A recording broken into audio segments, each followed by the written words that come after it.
Hello and welcome to Palace Confidential, your weekly royal talk show brought to you from the Mail's Kensington HQ. I'm Jo Elvin, and as you know, the Platinum Jubilee celebrations have provided an extraordinary few days for royal watchers, and here to discuss all those stories and more is royal correspondent Victoria Murphy and Daily Mail diary editor Richard Eden. Vic and Dick, welcome to you both. Great to have you here. I'm going to start with you, Victoria. In the build-up, there was lots of discussion in the build-up to the Jubilee about how all these internal family dramas would play out. Would they overshadow the celebrations? And actually, they largely managed to avoid all of that. They really did. And I think the people who organised the Jubilee, the royal family, I think will be feeling very happy this week because actually it was a big success. There was a lot of questions coming into last week around whether the Queen would be able to attend, controversy over Prince Andrew, Harry and Meghan, and whether that narrative would dominate. But actually, in the end, all of those things went as best they could. The Queen made the key appearances that were very important to be front and centre. The Andrew controversy was dealt with, and Harry and Meghan, I do think even their harshest critics would find it hard to sort of point to anything that they did to shift the narrative away from the Queen. The focus was very much on the Queen, and that's clearly what everyone wanted. Victoria's saying the Andrew situation, it was so unfortunate, this bout of COVID, wasn't it? I know you were worried about how he would fit into proceedings, but then the disease struck. Yes, I mean, it was a very convenient illness. I'm not saying that anyone asked him to be ill or catch COVID. I'm sorry. Are you being cynical about this COVID diagnosis? I don't know. Look, hopefully get well soon, Andrew. Yeah. But it did come at a very convenient time, and that's good. That's good because as long as he's not unwell, it meant that he didn't cause any trouble, or we didn't have the awful spectacle of him trying to walk with his mother or anything like that. And it was it meant that everything went well without him. I think that the Prince Philip Thanksgiving service was a bit of a wake-up call for them, a real realisation that no matter what the event, if Andrew appears, even as a family member, that narrative will completely shift. And I think we came into this Jubilee with them knowing that he had to be out of the picture in order to guarantee that there wouldn't be any controversy.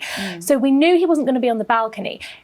Yes, the COVID diagnosis came into play, but interestingly, before that, they had already told us ahead of Trooping the Colour that he wasn't going to be watching in any capacity. He wasn't going to be at Horse Guards with the rest of the family in the Major General's office. And that was before the COVID diagnosis came into play. So I think an admission there that they see that they couldn't have him publicly at this Jubilee. And what's so interesting about that as well is, if you look at the last time we had a full-scale Trooping the Colour, 2019, before he did his Newsnight interview, he was on horseback as a royal colonel. I mean, a totally different situation this time. Richard, I hear you have been inundated with theories about a particular seating plan.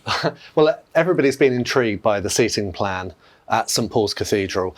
It was genuinely fascinating because even though the royal family were very keen to make sure that Harry and Meghan were mentioned in the court circular, that's the first time for a couple of years, and directly after the Duke and Duchess of Cambridge, so they kept with the order of precedence.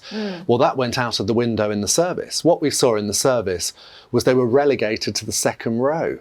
So even though he's the brother of the future Queen, he had to sit behind the Queen's cousins who come far down the line of precedence, behind the Duke of Kent and the Duke of Gloucester, and there they were tucked away. But what's particularly intriguing is Harry and Meghan arrived separately. They didn't arrive in the minibus with the minor royals. They had a car, so maybe that's something that was generously given to them, organised, by the Queen. But it meant that they arrived separately, so they had a sort of grand entrance. But when they got there, it was all the seats were sort of taken, so they couldn't be seated at the end of the row. People had to get up. It was like when you arrive late at the cinema or something, and people have to get their popcorn and stand up. And do you think there's meaning in that, or do you think that's just, do you think that they would have had assigned seats or just been told you're on that row? From what I've told, there really was. So why it was, so there's Beatrice and Eugenie didn't move. They didn't sort of move down the row to let them in. They stuck to their seats. And that's because when they left, there was a procession to leave the cathedral, and it meant that Harry and Meghan were far behind. They had to wait for everyone else in their row to leave first. So they couldn't be photographed. They weren't in the same shots as Prince Charles or the Cambridges. They were nowhere near them, and that was very much deliberate. And you think that was orchestrated? Yeah, I think the seating, I'm sure, was decided in advance, and I think it's hard not to look at it as a sign, if not a symbol of the distance between the brothers, that physical distance between them in that seating plan, and the fact that it also meant that there was no picture that could be taken that showed them all in the same frame, that showed the Sussexes directly behind the Cambridges and Charles and Camilla. You haven't, this whole weekend, we haven't had a photograph of William and Harry in the same picture, apart from those wide shots of the cathedral. Do you think, this might be a really unfair question, but do you think that's a case of either of the brothers saying, fine, I'm coming, but make sure I'm not photographed anywhere near them? Or do you think it's a case of the palace institution saying, do you know what, let's just not even let's make sure that's not a media construct? Which one is it? I suspect it was a combination of the two, but certainly we saw that William and Catherine had nothing to do with them at all while they were here. Yeah. Now that's a big thing. I mean, in the lead up to this, the weeks before, we've had loads of stories appearing about how Harry and William are starting actually to sort of mend fences a bit, and they've been in touch. I didn't see any of that, no. And one thing I ought to add, which was a bit naughty, but I did note on Twitter that directly behind Harry and Meghan was seated the former head of the security service. He's the former MI5 boss, Andrew Parker, Lord Parker. So he was keeping a beady eye on Harry and Meghan from behind. Not there to protect them, there to protect everybody else. Yes, maybe to protect them, to give them that security that they asked for. Yeah, I mean, I think given the fact that you had sort of this weekend as an opportunity for the family to kind of show unity and for everyone to show togetherness, I think it is quite telling that clearly William and Harry did not consciously at any point make an effort to be seen side by side, to be seen in the same frame. Victoria, do you think there is any hope of a reunion between these warring brothers? Between the brothers, it certainly doesn't seem like it's happened so far. It feels from everything that we've seen and everything that we've heard that there is still significant distance between them, publicly as we've seen, but also privately. I just think we'll have to see. There was a lot of damage done, I think, over the last couple of years, 2 to 3 years, and I think that's going to take a lot of time. The idea that there would just be a weekend where everything would just be resolved, I think, was always completely naive. It almost feels, doesn't it, like one of those situations where something actually tragic's got to happen before don't there's say some that. perspective. No, no, don't say that. But I mean, there's already sort of the spin has started from, Montecito. We've heard stories about how, Harry and Meghan invited the Cambridges to come to their first birthday party for Lilibet. Well, I mean, they would have known that they weren't in Windsor, or in London, that they had been sent to Wales as part of the celebrations. That was known. So you can't just say, they turned down an invitation. That's ridiculous. It feels a bit tokenistic. But Victoria, Lilibet met Lilibet. What do we know about that first meeting between great-granddaughter and... Well, she did, we believe. I would love to be able to tell you that we know lots of stuff about it, but, both sides have been very tight-lipped about this. The royal household all weekend were saying, we're not talking about private matters. And you can understand, certainly across the weekend, because clearly there was a desire to keep the focus on the celebrations, all these amazing events that have been organised, and having the Queen publicly, that was what people wanted us to focus on. But still, subsequently, no one confirming that meeting from either side. And the Sussexes did put out some information via a spokesperson about the party that was had on Saturday. And a photograph.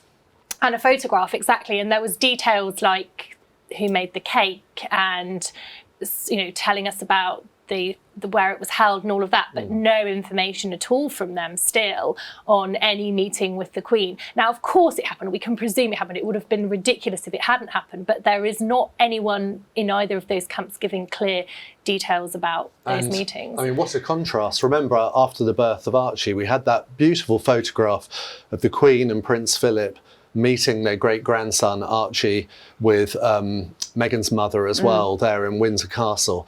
lovely photograph, and it shows you how much things have changed, because now they're no longer sort of official part of the family.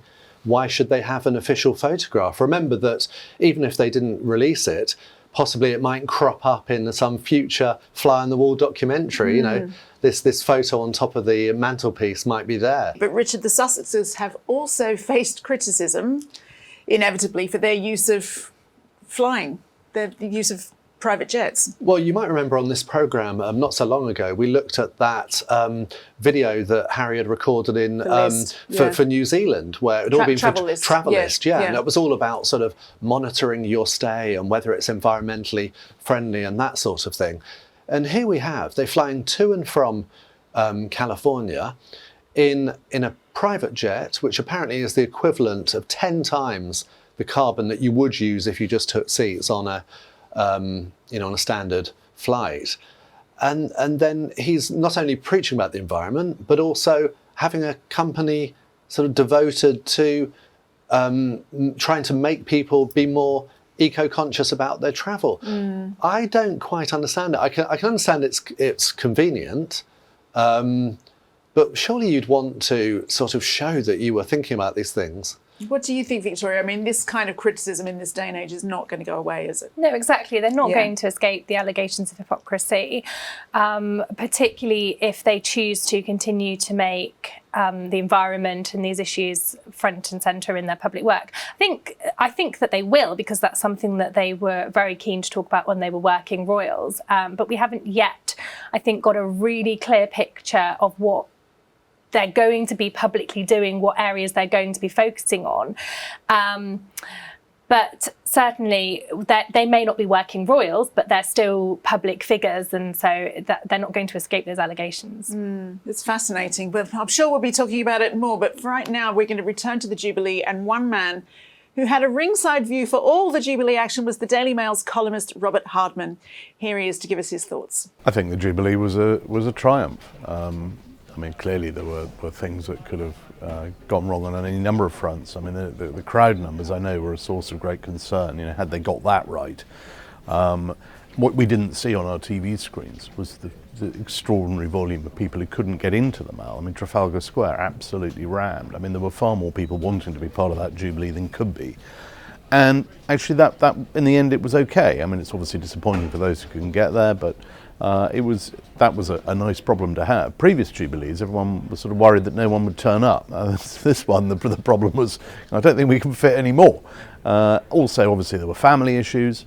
It was certainly convenient that the Duke of York suddenly absented himself, saying that he had COVID just before it all started. So there wasn't the distraction of his appearance.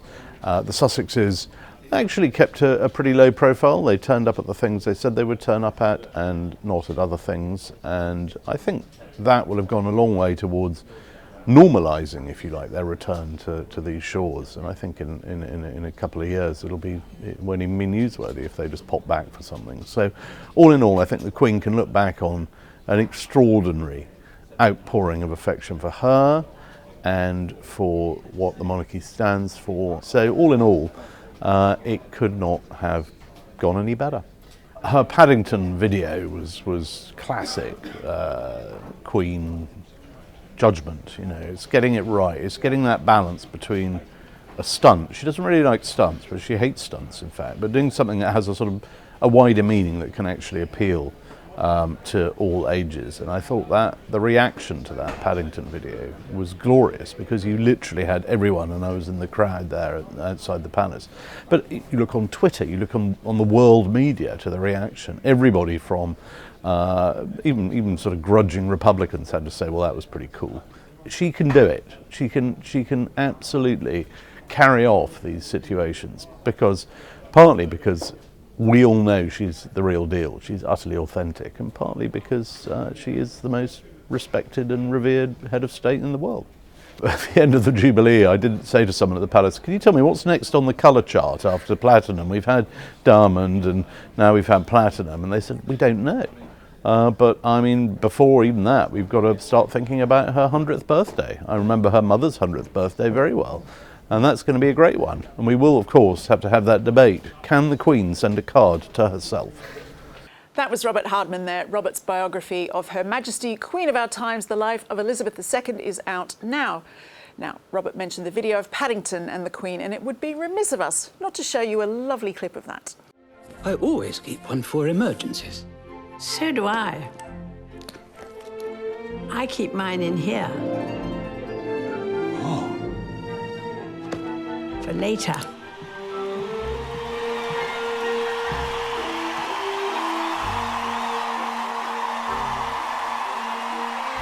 The party is about to start, Your Majesty.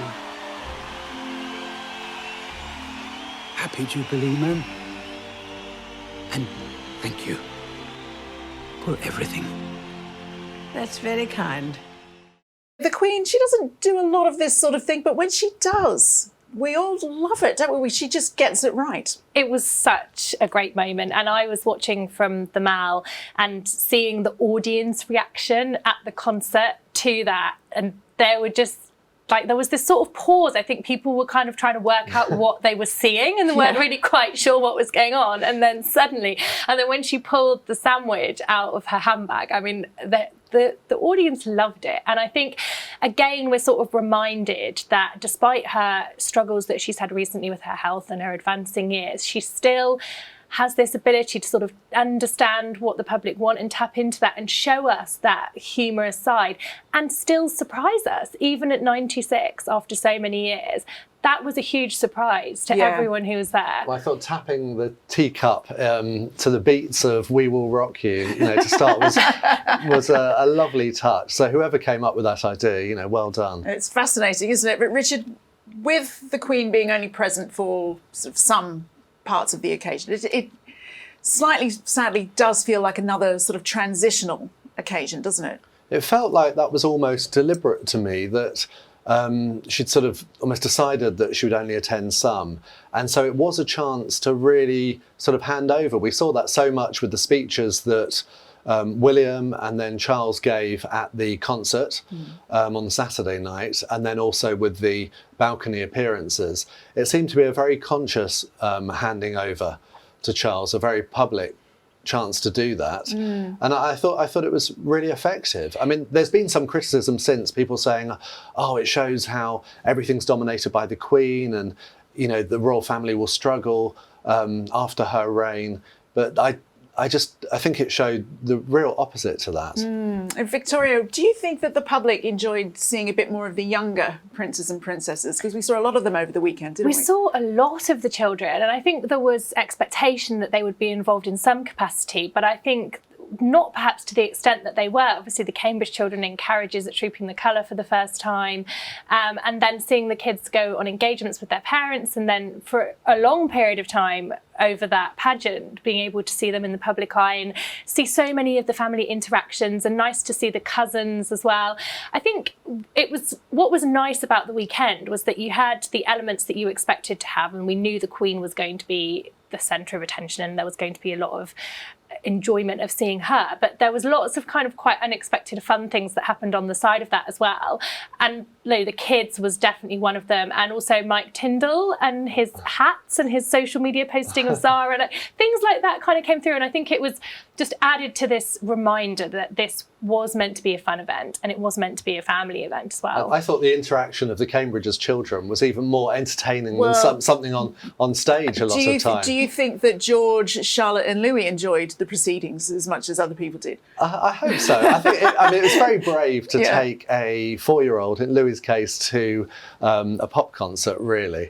So that's always a big thing. And some people sort of saying that, it's badly behaved. It was ridiculous, any 4-year-old at a pop concert. But they were very good. And we saw some very touching moments where sort of Charlotte was telling George to put his hands by his side when it was the national anthem, and I enjoyed her shaking her fist at Louis. That to me spoke. I wanted to know a lot more about what goes on behind closed doors there. Look this one up. There was a very funny moment where George puts his head in his hands, where Prince Louis is kind of standing up and cheering at some completely wrong moment. But it was good fun, and that's what it made it really feel like a family affair. And we didn't just see those children. Actually, we saw Princess Eugenie's son, August, for the first time. We've only ever seen sort of back images of him. And also Princess Beatrice's stepson, Wolfie, he's known as, and we saw him for the first time. So it was all very great family occasion. Do you think this heralds Victoria at a time where we'll see more of the Cambridge children, or is this like a real one-off? I think this was a real one-off, and I think the fact that we saw so much of them really emphasised the fact that this was a unique event. It was a unique historic moment. It was a real kind of family event. But generally, the Cambridge's policy with their kids is completely behind closed doors, off limits. They're very keen for them to have a childhood where they can just not have to worry about the spotlight. And I think that's absolutely going to continue to be the case moving forward. Another thing I think is interesting about the royals themselves is that we've seen they were very visible over the Jubilee celebrations there every day. But then this week, we've seen them all get straight back into their regular day-to-day engagements. And some people might have thought, oh, maybe if they were visible across the weekend, they would sort of take a break. But actually, I think that was a deliberate attempt to remind us all that that was fun, and now they're back to work and they want to be visible in the day-to-day, going out into communities, continuing to work. I do hope that the Queen is just sort of like languishing in a bath somewhere, talking to the corgis. No, I don't think so. She's had engagements this week. I saw she was meeting various people. She was having Privy Council meeting. No, it is, amazing for a 96-year-old. But how does she keep going? But also, already people, God help her, people are talking about a 75th. 75th. I have to admit, I had to look this up to see which it will be a diamond Jubilee again. Another diamond. Another diamond, yes. But, the Queen Mother lived to 101. Our Queen's 96. So it's certainly not beyond the realms of possibility. And it would be another great occasion, I'm sure. Wow. And we'll be covering it in 5 years' time. Trust me. That's all we have time for on Palace Confidential this week. Huge thanks to Victoria Murphy, Richard Eden, Robert Hardman, and to you, of course, for watching. We'll leave you with some of our favourite images of the Platinum Jubilee. Enjoy those, and we will see you next week. Bye-bye.